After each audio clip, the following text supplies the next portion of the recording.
We're back with yet another Criclytics Man versus Machine. It's a double header, surprisingly, on this terrific Thursday. The first of which is, of course, Mumbai Indians versus Rajasthan Royals.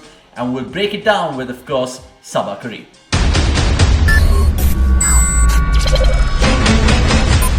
Good evening, Saba. How are you? Let's get straight into it. Mumbai or Rajasthan? It feels like these teams have played a year ago, considering all the other teams have played since the last time these guys played.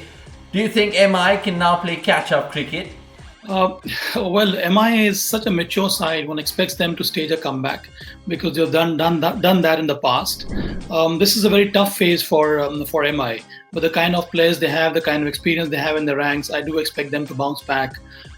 Because again, for MI, there's very little time left now. A change of fortune may bring them loads of luck in their progress to the playoffs. Yeah, it's not been a good start for them, but they're generally been slow starters. Now, they played most of their games in Chennai, of course. In fact, all of them. Now, they're going to Delhi. Will their performances be mirrored at the conditions given at the Firozshah Kotla? How do you see it panning out for Mumbai Indians in their Delhi leg, so to speak?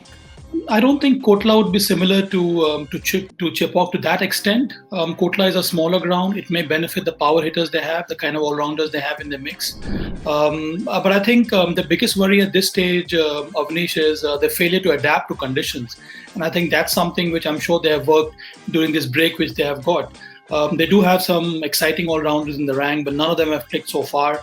On top of that, they are, I believe, missing one more batsman in the middle, and also because Hardik Pandya playing as a specialist batter has kind of upset their combination.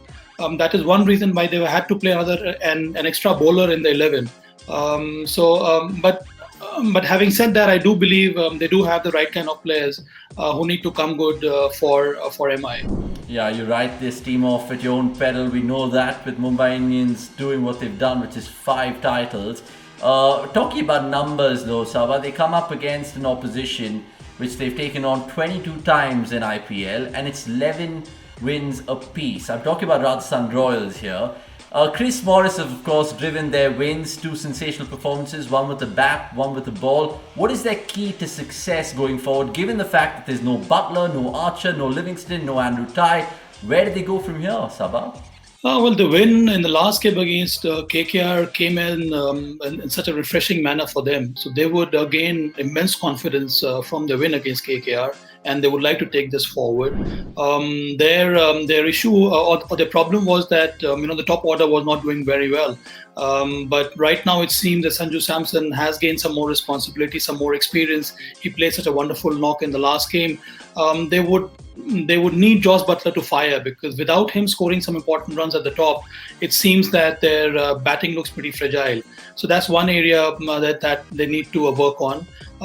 Their bowling looks pretty decent to me. They have 3 exciting left-arm seamers, Jaydev Unadkat, Sakaria, as well as Mustafizur.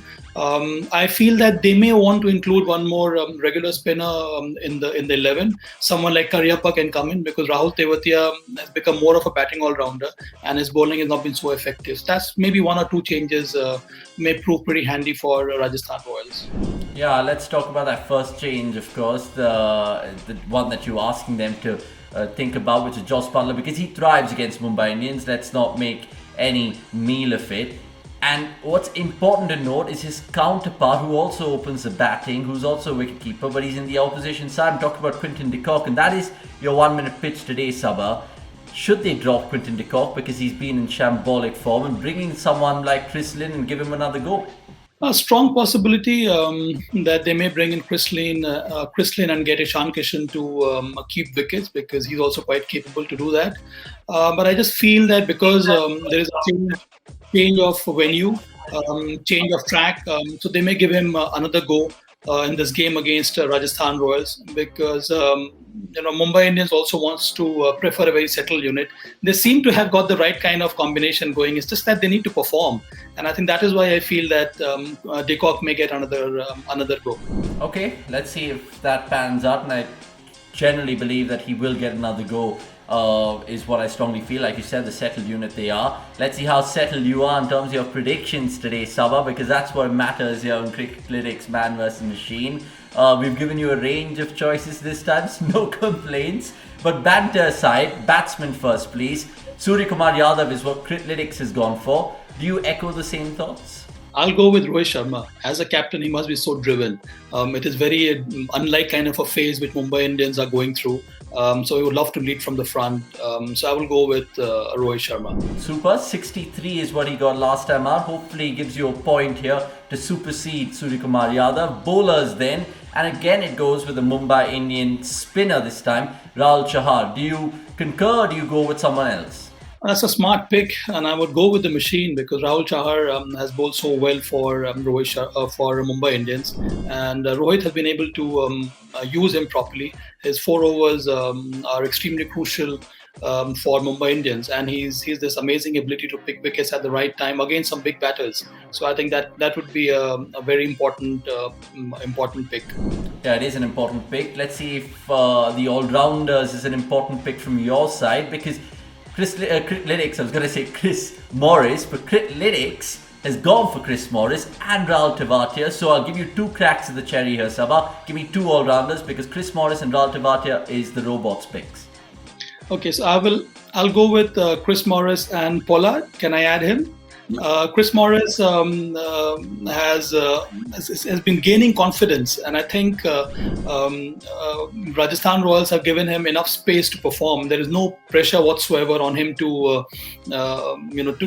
match the stakes which he has got now. So I think in this kind of a healthy space, I do expect Chris Morris to perform once again, more with the ball if he gets an opportunity to bat. When I've seen him do that quite well.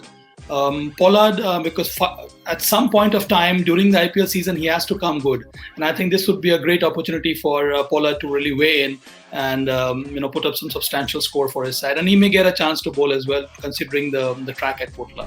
Yeah, I like your picks. The fact that those two will get more game time, it gives you a chance to triumph over Criclytics, and fingers crossed from your side you do that, of course. Wicket-keepers.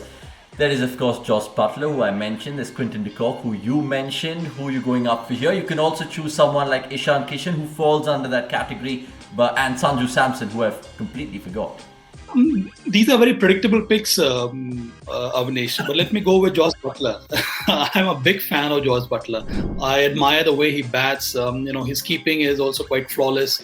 But here, Rajasthan Royals, would want Jos Buttler to perform. And as an individual, because you are such a specialist T20 player, Jos Buttler himself would love to put up a big score for Rajasthan Royals, because he knows that there's hardly any other support from the overseas professionals at this stage.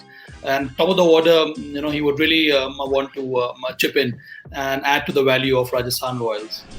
Yeah, we've seen it before how Buttler is, of course, caused carnage against Mumbai Indians. Whether it'll be deja vu, only time will tell. But you've gone for some great picks this time around. But the final pick, the match result, it's a surprise head scratcher from Criclytics. 52%. Wait for it, Saba. Rajasthan Royals. Are you going to disagree? Yes, I would disagree with the machine, because I think Mumbai Indians, they are a better side. It's a matter of time that their resurgence starts, and I do expect them to do that in this game against Rajasthan Royals. So my vote goes to Mumbai Indians. Okay, he's gone for Mumbai Indians predictor in terms of the win result over there. So basically Saba is just hoping for some Buttler entertainment and then Mumbai to win the game. I think it's fair to say. Your final thoughts before we head into this doubleheader, like I said. Avnish, this is going to be a very important encounter for Mumbai Indians. If they have to get back into the fray, then this is the time where they need to start to win games. Otherwise, it becomes very difficult for them. In order to qualify for the playoffs, you have to get at least 7 to 8 wins under your belt. And I think this is what MI Indians need to do when they get onto the park against Rajasthan Royals. Yeah, I think that's pertinent points as ever from you, Saba. We'll leave it there. We appreciate your time and we'll wish you good luck with your predictions, because so far it's been a loss, it's been a draw, but it's getting better. The curve is going upward for Saba. Only time will tell if the curve goes upward for Mumbai Indians, because like he said, Mumbai Indians need to play catch-up cricket, and now. What you guys can do now though is subscribe to the cricket channel. Right now, cricket.com YouTube channel I should say, because I talk so much, sometimes the fumbling is part of what I do. Thanks for watching, it's goodbye from me.